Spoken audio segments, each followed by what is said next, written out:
After my first viewing of The Return of the King, a question arose in my mind that has haunted me ever since.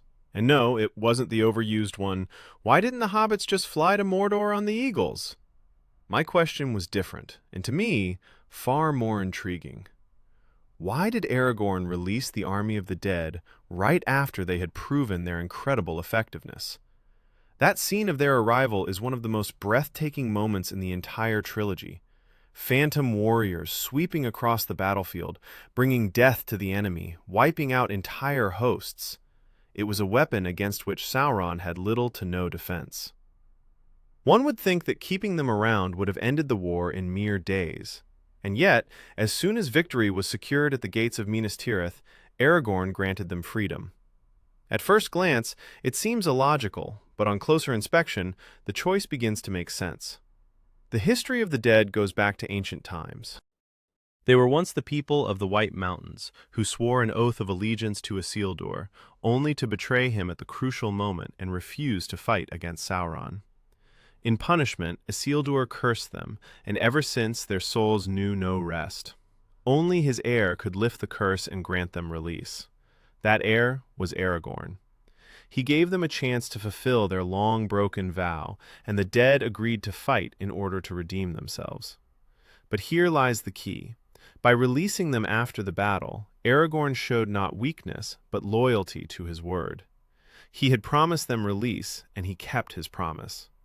One could argue that he might have worded the agreement differently, leaving himself a loophole to hold on to the army until the end of the war. Yet doing so would have cost him the very thing that mattered most: trust and honor. For a future king, that was far more important than any tactical advantage. There is also the shadow of doubt to consider.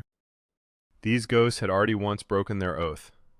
True, they now fought on the side of good, but could they ever truly be trusted? Perhaps Aragorn felt that relying on them any further was too dangerous. Moreover, his authority over them was likely not absolute. He could demand the fulfillment of a specific vow, but imposing new terms might not have been within his power. And finally, there's the structure of the story itself. The army of the dead in The Lord of the Rings plays the role of a miracle, a sudden, almost divine intervention that turns the tide of battle at the darkest hour. But miracles cannot remain on the battlefield forever. Tolkien, in shaping his mythology, understood this perfectly. Had the dead continued fighting, the story would have lost its tension and drama. The triumph of the living would have been replaced by a simple domination of supernatural force. In the end, Aragorn's decision appears entirely logical. He preserved his honor, kept his promise, freed the world from lingering shadows, and at the same time allowed the story to unfold so that the final victory would belong to the living, not to the ghosts of the past.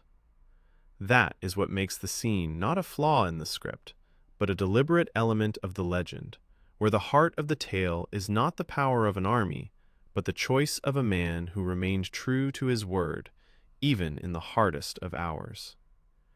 If we see Aragorn's action not merely as military strategy, but as a profoundly symbolic step, its meaning becomes even clearer.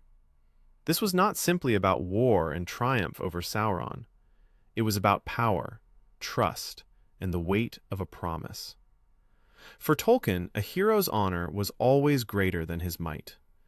Aragorn embodies that ideal perfectly. He is not simply a warrior, but a future king, heir to an ancient line.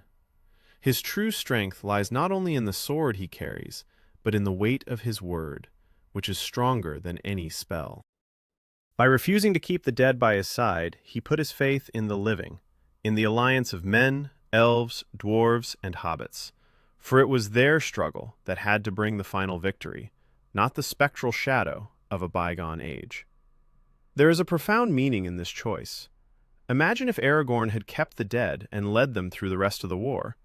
What would that have changed? Middle-earth might still have won, but at what cost? At the cost of relying on a force the living could never truly control. Victory would no longer have been their own. It would have been a gift granted by the dead. And that gift would forever cast doubt.